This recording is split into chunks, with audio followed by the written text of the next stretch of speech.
Saudaraku yang kasih dalam Tuhan, khususnya adik-adik muda sekalian, saya perlu kembali mengingatkan bahwa kamu hebat. Secara khusus, selamat datang dalam program kita 33 yang harus diketahui tentang pacaran orang Kristen.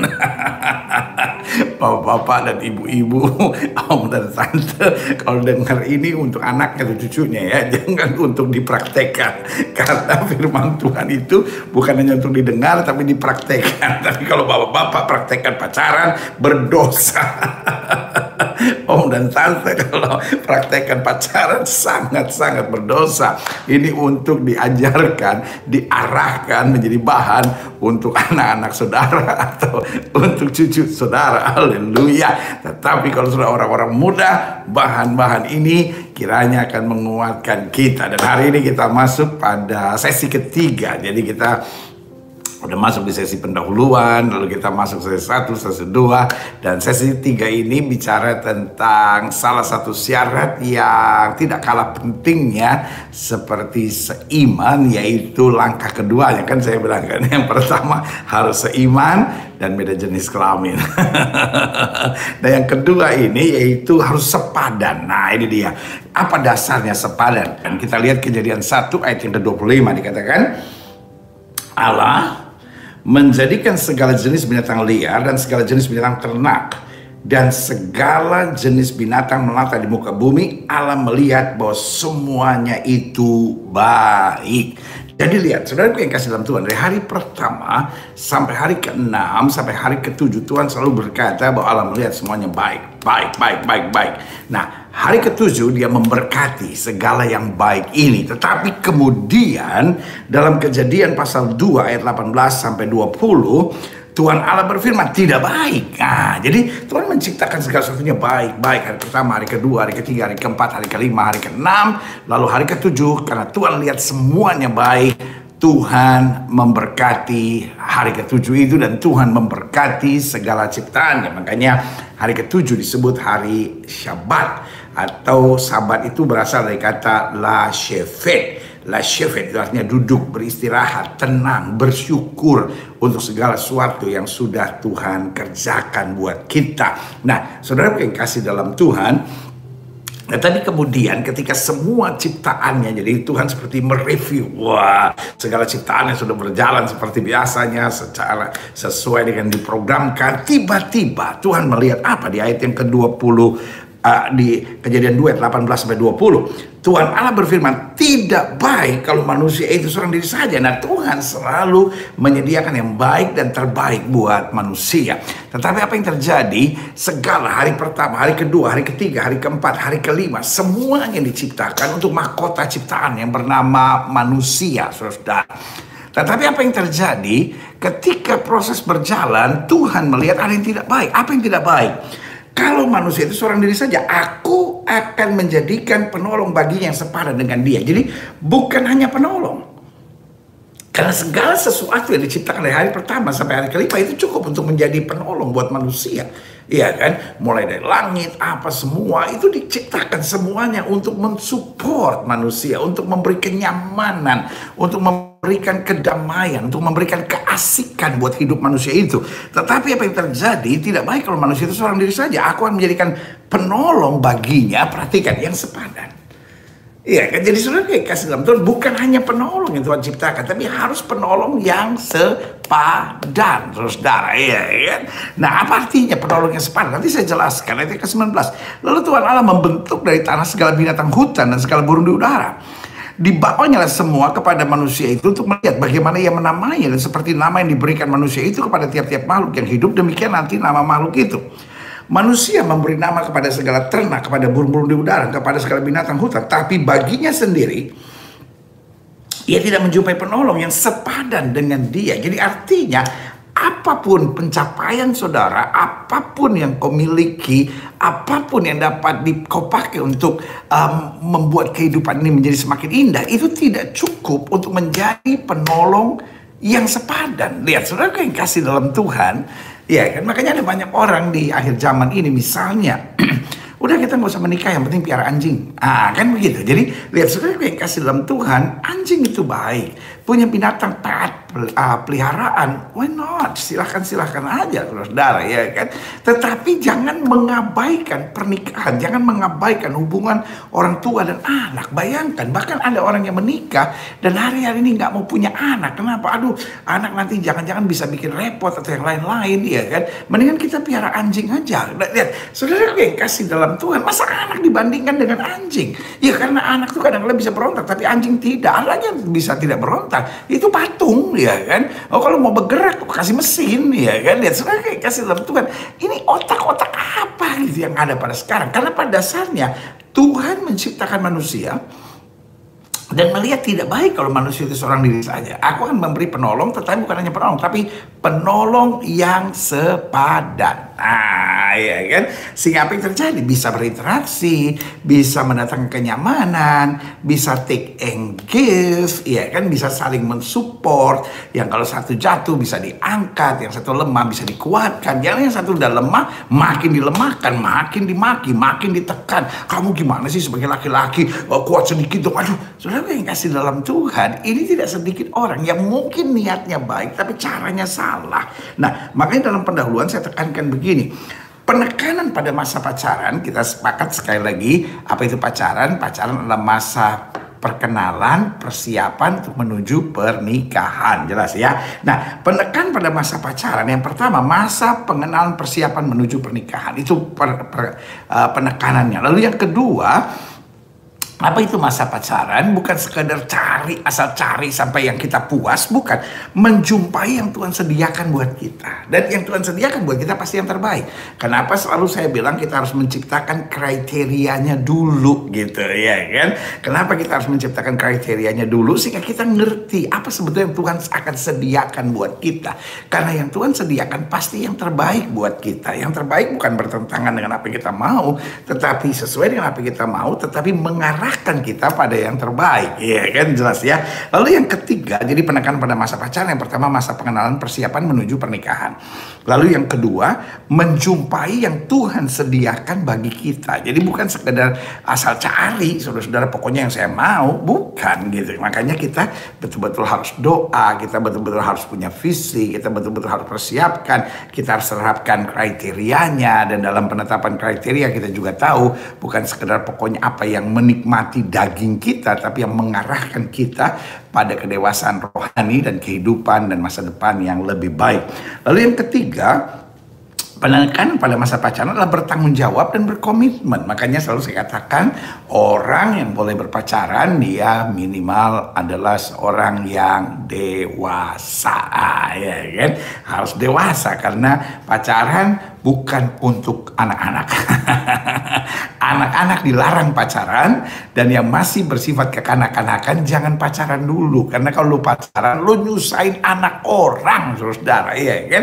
Dan akhirnya penilaiannya nggak objektif gitu, ya kan? Subjektif banget gitu. Dan kalau masih kekanak-kanakan, bukan hanya masa pacaran nggak enak, masa pacaran jadi aneh-aneh, dan pernikahan yang dia bangun adalah pernikahan yang rapuh, saudara. Karena ingat, selalu saya katakan bahwa masa pacaran itu seperti foundation, seperti fondasi untuk bangunan yang bernama rumah tangga. Nah, kalau misalnya masa pacaran nggak bagus, itu bukan rumah tangga, saudara, rumah kekacauan. Iya kan? Jadi harus bertanggung jawab dan berkomitmen. Jadi kita lihat dulu sebelum masa pacarnya, yang saya sebut suka pra-pacaran gitu kan, masa naksir-naksiran, masa PDKT, itu lihat dulu gitu. Nah, pada saat masa pacaran yang dipentingkan bukan rabaan-rabaannya, lalu apa itu namanya romantis-romantisnya gitu, bukan itu. Tetapi kita lihat bagaimana berkomunikasi, bagaimana bertanggung jawab dan berkomitmennya. Karena apa?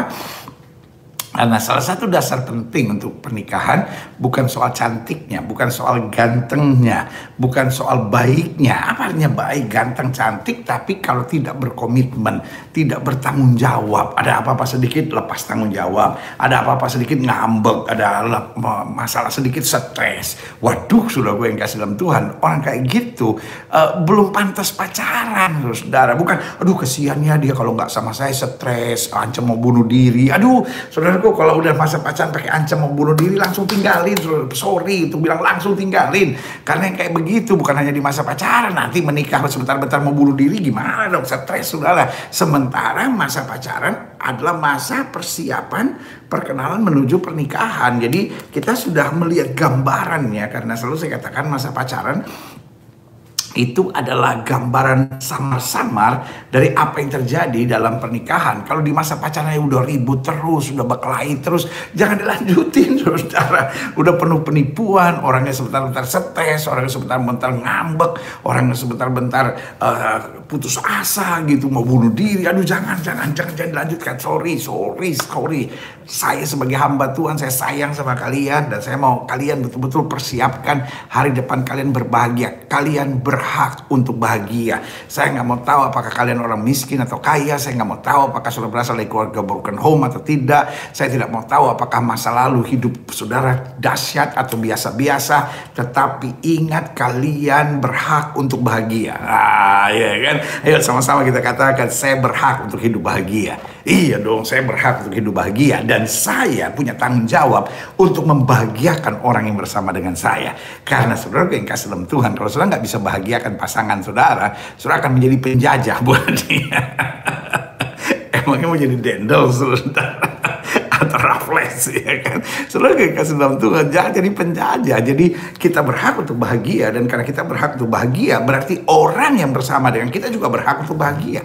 Dan kita mau menjadi alat dari tangan Tuhan untuk membuat orang yang kita cintai berbahagia. Itu jelas ya. Jadi kuncinya adalah tanggung jawab dan komitmen, saudara, ya kan. Kalau pasangan kita aja udah nggak bisa pegang janji, ya itu gambaran samar-samar ya apa yang terjadi di masa pernikahan nanti ya. Jadi ingat ya, masa pengenalan persiapan menuju pernikahan, menjumpai yang Tuhan sediakan buat kita.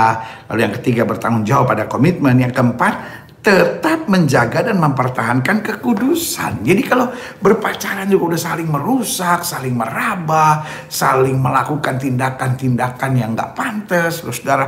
Apalagi sudah melakukan tindakan-tindakan seksual di masa pacaran, lalu difoto, di videoin. Ini udah kayak percabulan betul-betul, saudara. Hati-hati sama pacaran yang kayak begini. Engkau merusak hidup saudara. Sekali lagi saya mau ingatkan, engkau berhak untuk hidup bahagia. Pacaran yang kayak begitu buat saya adalah pacaran yang liar. Pacaran kayak gitu bukan pacaran dituntun oleh roh Tuhan.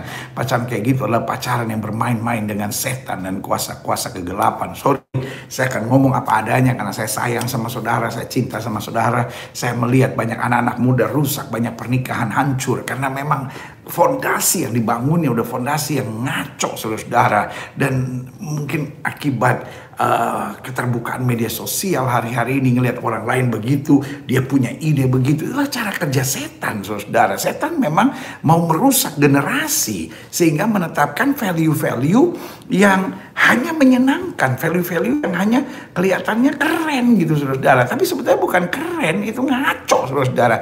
Itu gaya binatang sekali, saudara, ya kan? Melakukan hubungan seks, nggak ada komitmen, nggak ada berdiri di altar Tuhan untuk diberkati, langsung hidup dalam perbuatan-perbuatan najis. Padahal kalau kita lihat skema Alkitab, mereka diberkati, lalu diperintahkan Tuhan beranak cucu dan penuhilah bumi. Tapi sekarang bisa hamil dulu, beranak dulu, baru diberkati. Wah, ini parah, saudara. Ini udah nggak sesuai dengan firman Tuhan, saudara. Dan kalau nggak sesuai dengan firman Tuhan, ujung-ujungnya maka ya kalau jangan di jalan firman Tuhan, ya ujung-ujungnya rancangan Tuhan yang dahsyat, indah, luar biasa. Aku tahu rancangan apa yang ada padaku mengenai kamu bukan rancangan kecelakaan, hari depan yang penuh harapan. Itu yang kalau kita ikutin jalan Tuhan. Tapi kalau kita ikutin jalan setan, Alkitab jelas bilang, iblis itu mencuri, membunuh, dan membinasakan. Awalnya dia curi nilai-nilai kerajaan sorga, nilai-nilai kebenaran kita, ya kan? Habis itu dia bunuh iman kita, ya kan? Pokoknya yang penting kita nikmat, yang penting kita senang, kita lakukan segala sesuatu yang dunia lakukan. Tapi ujung-ujungnya adalah mencuri, membunuh, binasa. hancur, rumah tangga berantakan, generasi kacau. Lihat saudaraku yang kasih dalam Tuhan, iblis main dengan bola salju yang berbahaya, saudara. Jangan masuk dalam jebakannya, karena engkau akan menyesal dan binasa. Selanjutnya yang kelima, penekanan masa pacaran, yaitu mendapatkan yang sepadan. Nah, karena intinya yang Tuhan sediakan buat kita nggak mungkin aneh-aneh. Yang Tuhan sediakan buat kita syaratnya adalah sepadan. Nah, saya coba cari di sini mengapa sepadan, ya kan? Nah, yang pertama saya pelajari karena prinsip pernikahan 1 tambah 1 sama dengan 1. Ah, ini dulu. Nah, prinsip pernikahan itu 1 tambah 1 sama dengan 1. Lalu sudah mengerti, lalu sudah bertanya apa hubungannya? Lalu sudah bertanya bagaimana bisa 1 tambah 1 sama dengan 1? Lihat, saudara yang kasih dalam Tuhan. Rumus pernikahan Kristen itu indah. 1 tambah 1 sama dengan 1. Sebagian berkata nggak bisa dong, nggak masuk akal. Bagaimana 1 tambah 1 sama dengan 1? Loh, saudaraku yang kasih dalam Tuhan, itu sangat logis dan secara matematik dapat sangat dibuktikan. Kalau saudara tanya bagaimana 1 tambah 1 sama dengan 1? Gampang. Yang 1 diambil setengah, yang 1 diambil setengah, masing-masing dipotong setengah, setengah tambah setengah sama dengan berapa? 1. Ya kan simpel banget caranya, saudara. Nah, mungkin saudara menatap saya dan berkata, apa artinya? Nah, itulah sepadan.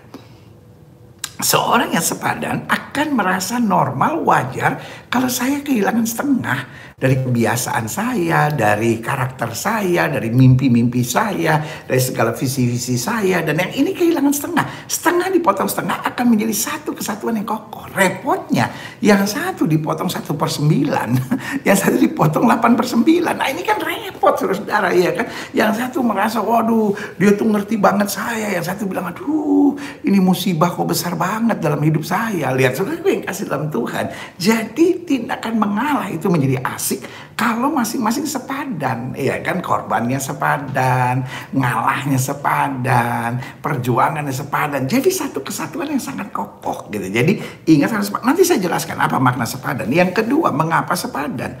Agar terjadi yang namanya take and give, ya kan? Karena setiap manusia punya kelebihan dan kekurangan.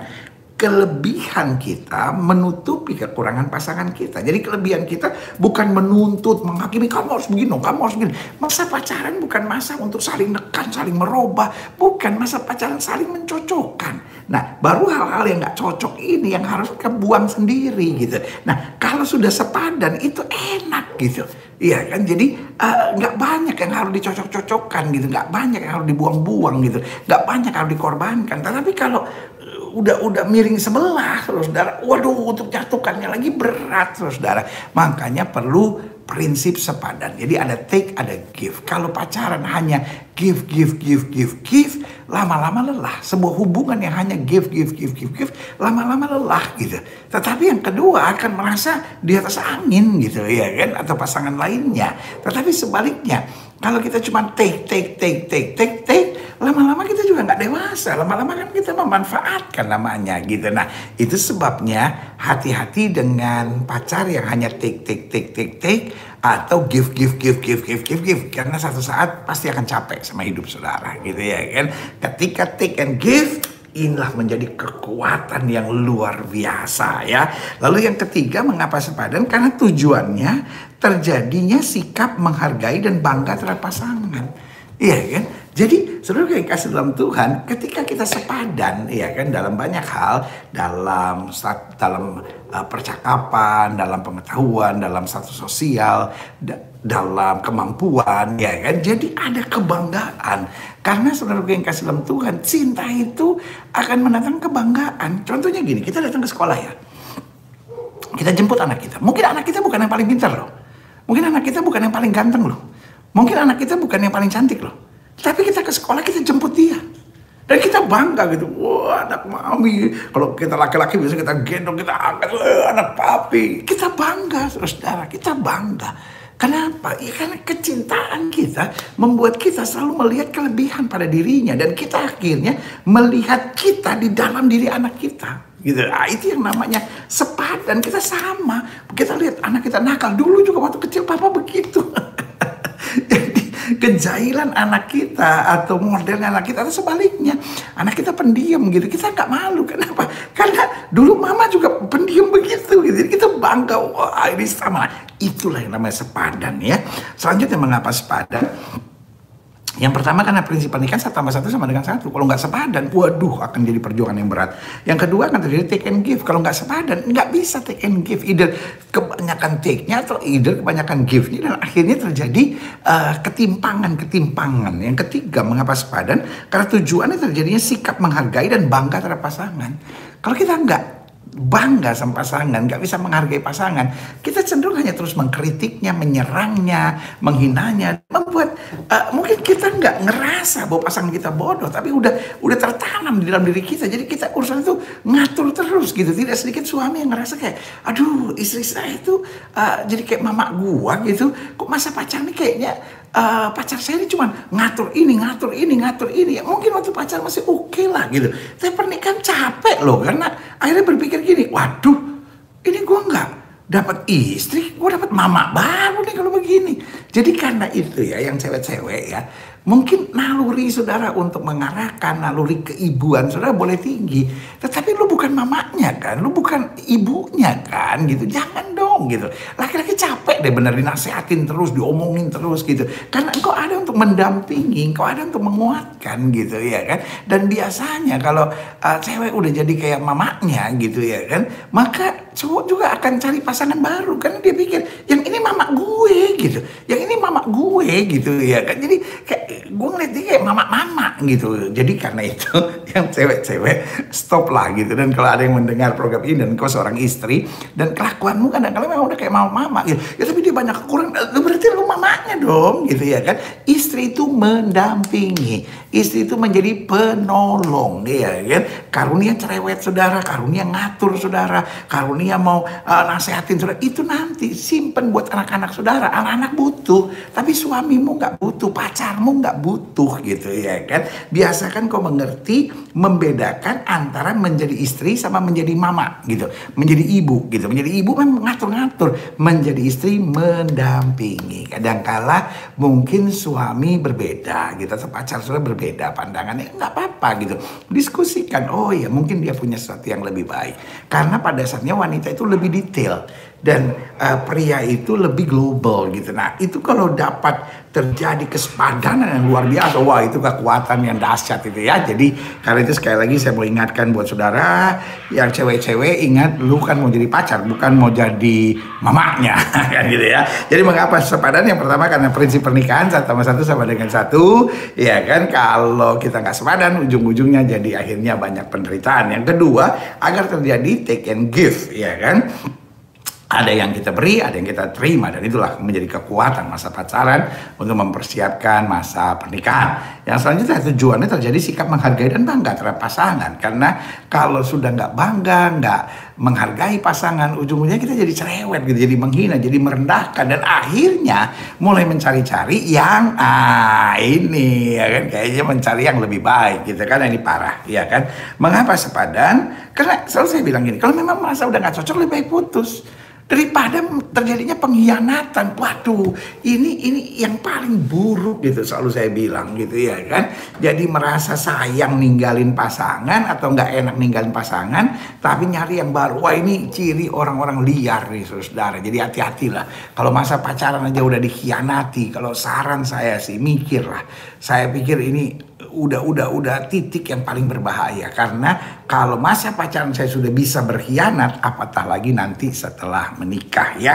Jadi hati-hati. Dan yang keempat, mengapa sepadan? Sehingga kita dapat menjalani kebenaran firman Tuhan. Apa yang kamu ingin orang lain perbuat kepadamu, perbuatlah itu pada orang lain. Itulah dasar sepadan ya kan. Kalau saya tidak ingin disakiti, ya saya jangan menyakiti. Kalau saya tidak ingin dilukai, jangan melukai. Kalau saya nggak ingin dicemburui, jangan mencemburui gitu ya kan. Kalau saya nggak ingin dicerewetin, ya saya jangan cerewetin orang gitu. Pokoknya intinya sederhana. Itulah saya bilang hukum firman Tuhan, hukum kesetaraan ini luar biasa.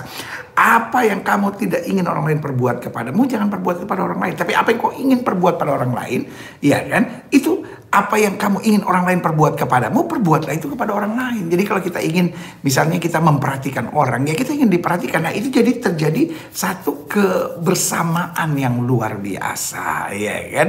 Jadi itulah butuhnya kesepadanan. Karena kalau tidak kita bisa memberi, tapi kita nggak bisa menerima. Kita bisa mengarahkan, tapi kita nggak bisa diarahkan. Nah, kemudian terjadilah ketimpangan. Nah, lalu pertanyaan kita, apa sih makna sepadan?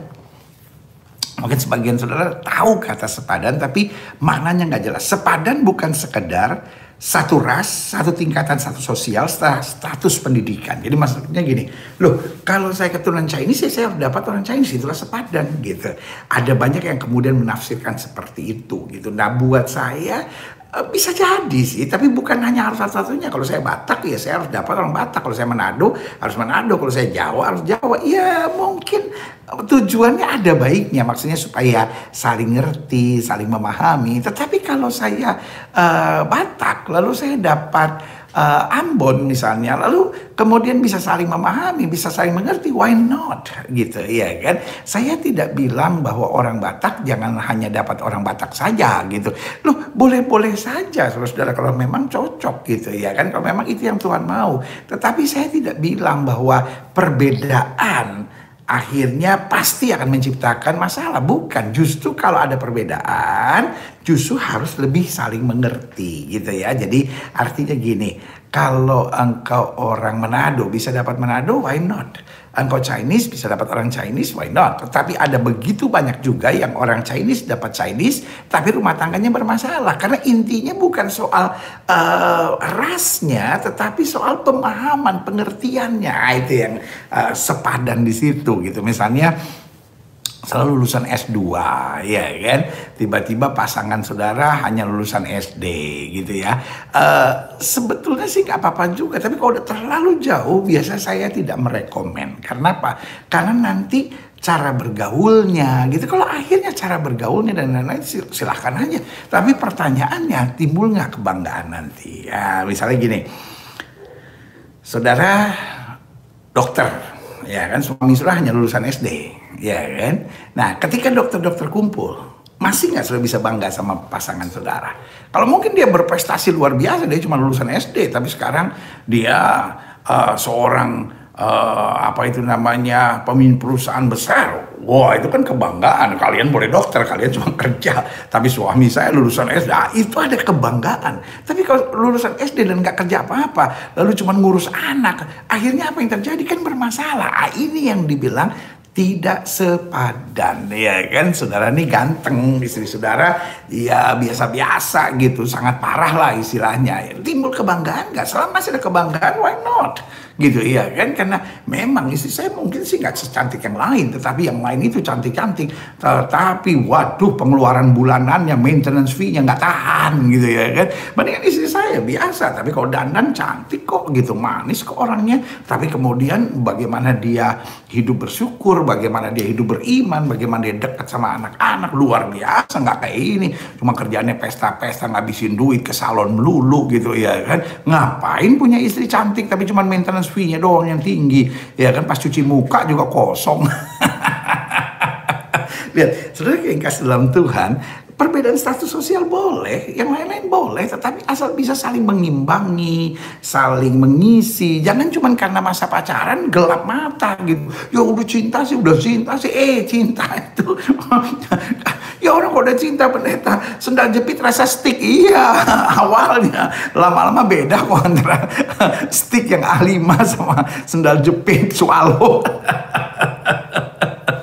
Jadi ingat ya, jadi sepadan di sini sekali lagi bukan hanya tidak boleh ada perbedaan. Sepadan bukan sekedar satu ras, satu tingkatan, satu sosial, satu status pendidikan, tetapi dapat mengerti, dapat memahami, dapat menjembatani. Yang satu anak orang kaya, yang satu anak orang susah. Tapi bisa nggak kita tetap menghargai? Bisa nggak kita cinta betul? Bisa nggak kita menghormati? Betul nggak kita bisa ngikutin cara-caranya gitu ya kan? Kalau nggak akhirnya jadi apa? Stres sendiri gitu ya kan? Jadi sepadan bukan hanya tuntutan Tuhan, tapi sepadan adalah jalan pertolongan yang Tuhan berikan buat kita supaya kita nggak merasa superior. Karena kalau kita nggak bisa menghargai suami kita, karena mungkin dia status pendidikannya lebih rendah, karena status sosialnya lebih rendah, akhirnya kita kan jadi nggak bisa menghormati, kita kan jadi merendahkan gitu. Kalau istri kita nggak satu status sosial misalnya, lalu kita nggak bisa menghargai gitu karena kita merasa lebih rendah, kan ini bahaya. Kecuali dia lebih rendah dan kita bisa menghormati dan dia bisa membawa diri gitu. Nah itu ya, jadi saya harap selalu bisa mengerti bahwa sepadan bukan sekedar satu ras atau tingkatan status sosial atau status pendidikan, tetapi adalah bagaimana kita bisa menghargai, menghormati, dan bagaimana dia juga bisa membawa diri sehingga terjadi satu kebersamaan yang asik, nyaman, dan mendatangkan kebahagiaan tersendiri ya. Yang kedua, sepadan lebih menekankan kesejajaran pemikiran dan komunikasi. Karena kalau akhirnya nggak sepadan, saudara, akhirnya terjadi miskomunikasi. Istri gue nih bodoh sih jadi begitu gitu. Aduh, istri gue nih terlalu Jawa banget gitu ya kan, enggak ya kan. Sementara kita nih orang timur, gitu. Jadi akhirnya nggak saling ngerti gitu. Sementara yang istri karena mungkin dari Jawa gitu lebih ngerasa kok aku dikasarin gitu, karena nggak ngerti budayanya, nggak ngerti pola pemikirannya gitu. Jadi sekali lagi buat yang satu ras misalnya berasal dari satu daerah mungkin agak lebih gampang, tetapi kenyataannya banyak kok sama-sama Sunda, sama-sama Jawa, sama-sama keturunan Chinese, sama-sama Manado, tapi akhirnya pisah juga gitu. Kenapa? Karena sepadannya nggak dapat, saudara. Betul dia satu ras tapi nggak sepadan karena nggak saling memahami, nggak saling mengerti, nggak saling mempersatukan pola pikir gitu. Karena menikah itu minimal mendatangkan pemahaman dan pengertian. Makanya sepadan lebih menekankan kesejajaran pemikiran dan komunikasi. Jangan sampai ada seorang yang kemudian merasa lebih nyaman ketika sama perempuan lain atau sama pria lain karena dia ngerasa lebih ngerti, sama pasangan saya ini susah ngerti. Nah, yang kayak begini akhirnya jarang pulang nanti atau pulang malam karena selesai kantor lebih seneng ngobrol sama teman-temannya gitu, karena merasa nggak nyaman dengan pasangannya gitu ya. Lalu selanjutnya sepadan mengarahkan pada kenyamanan saling memberi nasihat, saling memberi dorongan, serta menyampaikan teguran dan kritik. Karena kalau kita merasa kita sepadan, waktu istri ngasih masukan, kita terima. Tapi kalau kita ngerasa, siapa dia cuma lulusan SMA, saya lulusan S2, saya lulusan S3, masa mau dengerin dia, parah dong. Nah, itu karena kita nggak bisa punya rasa menghargai, kita nggak bisa punya rasa merasa setarafnya ini gitu. Sementara dalam pernikahan bukan soal S1, S2 atau S3, tetapi bagaimana kita punya cinta yang saling memahami sehingga akhirnya mendorong untuk hal-hal yang baik. Karena kalau tidak sepadan, akhirnya nggak bisa saling memberi nasihat. Yang ada cuma kritik, yang ada cuma menyerang, yang ada cuma menghakimi. Karena nggak bisa saling memberi nasihat. Nah repotnya ada banyak istri yang sebetulnya mungkin cuma lulusan SMA, tetapi dia ngerasa suaminya bodoh gitu. Padahal suaminya cukup berpengalaman, suaminya cukup baik. Nah ini lebih parah lagi, saudara. Jadi sepadan sekali lagi bukan soal status sosial, bukan soal pendidikan. Karena ada orang yang mungkin istrinya hanya SMA, tetapi sok ngatur tetap gitu. Kayak suaminya bodoh gitu. Ini dong begini, ini dong begini. Aduh, saudara gue yang kasih dalam Tuhan. Ini jiwa yang buat saya sakit, saudara. Ini jiwa yang betul-betul sakit gitu. Karena udah seharusnya dia mesti banyak belajar dari suaminya, atau seharusnya dia lebih banyak belajar dari istrinya, tapi tetap mau ngatur gitu. Nah yang kayak begini menjadi sumber masalah. Ini apapun susah sepadannya, saudara ya. Jadi makanya dalam berpacaran ini saat-saatnya sudah mengerti tentang kesepadanan. Lalu yang keempat, sepadan memantapkan hati untuk dapat menghargai dan merasa satu yang tak terpisahkan, ya kan, bahwa saya butuh suami saya butuh istri saya, dan sama-sama bisa memberi masukan. Itu yang saya bilang, kita sepadan sampai pada sebuah titik bahwa kelebihan saya menutupi kekurangan pasangan saya, dan kekurangan pasangan saya membuat saya lebih terinspirasi untuk mencintainya, dan kelebihan pasangan saya menutupi kekurangan-kekurangan yang ada pada saya. Jadi dengan kekurangan saya belajar semakin mencintai pasangan saya. Dengan kelebihan saya semakin banyak memberi untuk pasangan saya. Begitu juga dengan pasangan saya. Itulah yang namanya sepadan. Nah, pertanyaannya, apa musuh kesepadanan? Nah, kenapa kadangkala kita nggak bisa menemukan yang sepadan? Ada dua hal, either kita salah pilih atau either kita salah dalam kehidupan gitu. Maksudnya apa? Gitu. Kadang-kala memang yang kita pilih nggak sepadan sehingga nggak bisa saling menyesuaikan gitu ya kan. Nah untuk itu kita minta hikmat Tuhan. Tetapi kadang-kala sebetulnya bisa sepadan, tapi kitanya ini yang bermasalah gitu. Apa musuh kesepadanan? Yang pertama, memang terdapat jenjang perbedaan yang sangat jelas. Kalau ini yang saya bilang memang keadaan gitu. Jenjang perbedaan yang tak terjembatani. Kalau untuk itu ya memang nggak cocok, mau diapain juga nggak cocok, saudara gitu. Tetapi ada juga yang sebetulnya sudah iya ada perbedaan, tetapi sudah bisa dijembatani. Tapi ini yang saya bilang ada musuh kesepadanan dalam diri kita. Yang pertama itu merasa superioritas. Gitu, merasa superior gitu. Oh saya memang lebih pintar, saya memang lebih hebat. Oh kalau kayak gini saudara, mau pasangan saudara lebih pintar, kayak mau pasangan saudara sama, kayak mau pasangan saudara jauh di atas saudara, tetap kelakuan saudara reseh gitu ya. Sorry pakai bahasa ini. Kenapa? Karena dasarnya saudara seorang yang merasa diri superior gitu. Superioritas diri saudara lebih tinggi gitu. Jadi akhirnya saudara memang gayanya gitu, senangnya memerintah, senangnya menyakiti, senangnya menghakimi, senangnya mengkritik, senangnya menyerang, senangnya menghakimi. Ya, kalau udah kayak gini kayaknya jangan pacaran dulu deh gitu. Mendingan piara babi aja saudara. Paling babi. Kan orang kayak saudara gini kalau dipaksain pacaran nyakitin hati orang, bener deh, nyengsarain anak orang saudara ya, karena diri saudara masih merasa superior gitu, saudara tuh masih kekanak-kanakan banget, belum dewasa gitu. Lalu yang kedua musuh kesepadanan yaitu ketertutupan dan kemunafikan. Gimana kita bisa mengisi kesepadanan kalau kita orangnya tertutup, apalagi munafik, penuh dengan apa itu namanya kepalsuan, penuh dengan kebohongan, tertutup. Ini dia, makanya kita nggak bisa pacaran dengan orang yang tertutup gitu. Karena dia boleh saja tertutup biasanya, tapi dengan orang yang dia cintai dia akan lebih terbuka gitu. Meskipun nggak bisa belak banget gitu, tapi bisa kelihatan gitu. Nah itu akhirnya cara kita untuk memancing sehingga terjadi kemunafikan. Karena intinya kekurangan pasangan itu nggak apa, karena kita nggak akan pernah mencari malaikat. Nah, lu juga bukan malaikat. Tetapi kemunafikan nih bahaya, karena kemunafikan membuat gini kan, garbage in, garbage out gitu. Jadi kalau kita mendapat masukan, itu adalah awal kita mengambil keputusan. Nah kalau masukannya sudah penuh dengan ketertutupan, penuh dengan kepalsuan, penuh dengan kemunafikan, berarti langkah yang kita buat kan bisa salah. Dan akhirnya kalau ini terus-menerus terjadi, kan yang terjadi kekecewaan, kan gitu ya. Selanjutnya musuh kesepadanan yaitu kebiasaan menghakimi dan melihat kekurangan pasangan kita. Ini repot. Gimana kita bisa sepadan kalau kita hanya punya kebiasaan melihat kekurangan pasangan kita. Kita ngerasa pokoknya kalau saya sih baik lah, nggak kayak dia gitu. Saudara kayak yang kasih dalam Tuhan. Makanya selalu saya bilang, kalau kita belum pernah bisa melihat bahwa diri saya ada salahnya, ya kan kita nggak bisa pacaran dulu.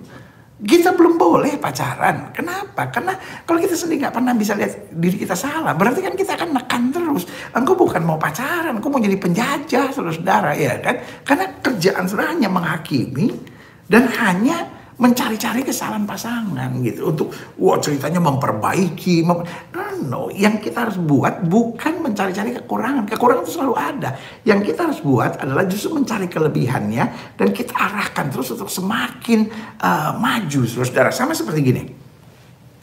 Ada banyak orang punya persoalan gini. Ketika dia lihat anaknya lemah di matematika, itu yang dia tekan, itu yang dia cari guru atau apapun. Saudaraku yang kasih dalam Tuhan, kalau itu kelemahannya, kita nggak bisa berbuat banyak dengan itu. Tapi justru lihat anak saudara itu kelebihannya. Kelebihannya apa? Oh kelebihannya misalnya menghafal. Nah, justru tekankan dia pada menghafalnya. Lalu kelebihannya apa? Menyanyi. Oh panggil guru nyanyi, saudara. Justru kelebihannya apa? Olahraga. Justru panggil guru olahraga sehingga dia mengembangkan segala kelebihannya, sehingga kekurangannya nggak kelihatan gitu ya kan? Kalau jadi penyanyi yang hebat, mungkin dia nggak jago matematika, tapi dia terkenal. Iya kan? Kalau dia kelebihannya olahraga, ya kan?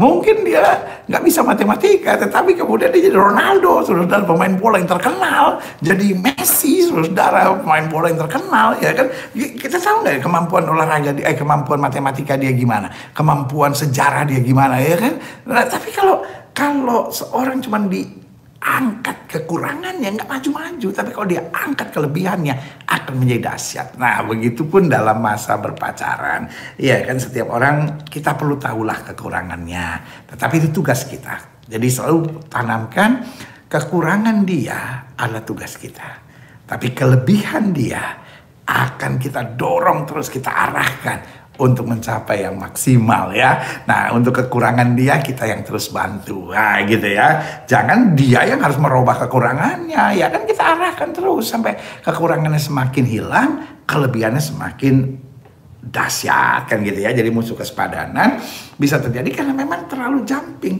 Dan kalau terlalu jumping ya berarti nggak cocok. Kan nggak semua orang yang saudara cintai harus cocok gitu. Nggak juga. Nggak semua orang yang saudara sukai harus cocok sama saudara ya kan. Nggak juga gitu. Nah, tetapi justru yang terbaik ini yang Tuhan sudah sediakan buat setiap saudara kan gitu ya. Jadi tapi yang kedua yang seperti saya bilang, ada persoalan dalam diri yang saya sebut musuh kesepadanan, yaitu merasa superior, seorang tertutup, munafik, banyak kepalsuan, banyak kebohongannya. Ini repot saudara ya kan. Lalu yang ketiga, kebiasaan menghakimi dan melihat kekurangan. Padahal tugas kita justru melihat kelebihannya dan membantunya dalam kekurangan-kekurangannya. Dan yang keempat, musuh kesepadanan, ketidakadaan syukur dalam kehidupan. Waduh, orang kalau nggak bisa bersyukur nggak mungkin dapat pasangan yang sepadan. Kenapa? Karena ujung-ujungnya dia pasti salah, dia pasti nggak benar, dia pasti nggak beres, jadi akhirnya selalu ada kekecewaan. Banyak orang kecewa terhadap pasangannya, seringkali bukan karena pasangannya mengecewakan, tetapi karena hidupnya memang nggak pernah bersyukur. Saya hanya mau kasih tahu saudara yang nggak bisa bersyukur, hidup saudara banyak mengeluh, boleh nggak saya kasih saran? Saudara bertobat dulu deh, jangan pacaran dulu gitu. Karena kalau saudara pacaran di tengah keberadaan hidup saudara yang selalu mengeluh, selalu bersungut, ya kan, saudara bikin stres anak orang, saudara bikin kecewa hidup ini gitu. Dan yang kedua, kalau saudara cari pasangan teman hidup, mau secantik apapun dia, mau seganteng apapun dia, mau sebaik apapun dia, mau sebaik menyenangkan gimana pun, tapi kalau dasarnya orangnya nggak pernah bisa bersyukur, buat saya jangan pacaran dulu deh. Saudara menjauh aja dulu gitu. Kenapa? Karena akhir-akhirnya saudara bisa lihat sendiri dalam pernikahan ada begitu banyak alasan untuk bersungut. Tetapi orang yang dasarnya bersyukur, orang yang dasarnya positif dalam segala keadaan, tetap bersyukur. Karena kalau kita udah banyak mengeluh itu membuat berkat Tuhan tertutup saudara. Orang kalau mengeluh, mau seberapa banyak pun Tuhan memberkati, selalu yang dia lihat aduh masalah. Mau sebaik apapun pasangannya, ujungnya dia lihat masalah. Sehingga akhirnya hidup sudah capek sendiri. Jadi sorry, saya cinta sama saudara, saya mengasihi saudara, engkau layak, engkau berhak untuk hidup bahagia. Dan salah satu syarat hidup berbahagia bukan hanya kitanya harus dewasa, kitanya harus bertanggung jawab, kitanya harus berkomitmen, kitanya harus takut akan Tuhan, kitanya harus melakukan yang benar, tetapi kita juga harus mendapat pasangan yang sepadan. Karena itu dari awalnya Tuhan rencanakan, tidak baik kalau manusia itu seorang diri saja. Aku akan memberi penolong yang sepadan. Kiranya saudara bisa mendapatkan yang sepadan, dan yang juga paling penting, kiranya saudara dapat menjadi pasangan yang sepadan. Kita berdoa. Bapa, terima kasih, hamba mengasihi adik-adik muda ini, bahkan bapak dan ibu yang juga menyaksikan program ini dan ingin mengarahkan anak-anaknya, mengarahkan cucunya, mengarahkan keponakan-keponakan yang untuk berpacaran secara sehat. Tuhan, biar firman hari ini akan terus terngiang melalui kuasa Roh Kudus dalam kehidupan setiap anak-anak Tuhan, sehingga mereka hidup dalam kebenaran, mereka berjalan dalam kebenaran, dan mereka membangun fondasi. Karena kami melihat iblis mau menghancurkan banyak rumah tangga melalui pacaran-pacaran yang salah, sehingga fondasi yang mereka bangun berantakan di masa muda, sehingga rumah tangga yang mereka bangun rumah tangga yang penuh kegoncangan. Hari ini hamba berdoa di dalam nama Yesus, sehingga adik-adik muda melihat kemuliaan Tuhan, merasakan anugerah Tuhan, memahami jalan-jalan Tuhan di masa pacaran. Dan di masa pacaran mereka berdoa, mereka sungguh-sungguh mendekat kepada Tuhan, mereka takut berbuat dosa, karena ini adalah membangun fondasi yang penting untuk hari depan yang cemerlang. Terima kasih Tuhan Yesus. Hamba ucapkan berkat biar firman hari ini termeterai oleh kuasa Roh Kudus. Sehingga meskipun suara hamba selesai sampai di sini, tapi suara firman-Mu akan terus berbicara. Dan program ini terus jadi berkat buat banyak-banyak orang muda. Di dalam nama Yesus kami berdoa. Haleluya. Amin. Amin. Amin. Adik-adik muda yang disayang Tuhan Yesus, doa saya menyertai, maju terus sekali Yesus, tetap Yesus, cari pasangan yang sepadan, karena itu yang Tuhan sediakan, penolong yang sepadan, dan jadi penolong yang sepadan untuk orang yang kau cintai. Tuhan Yesus memberkati, kamu hebat.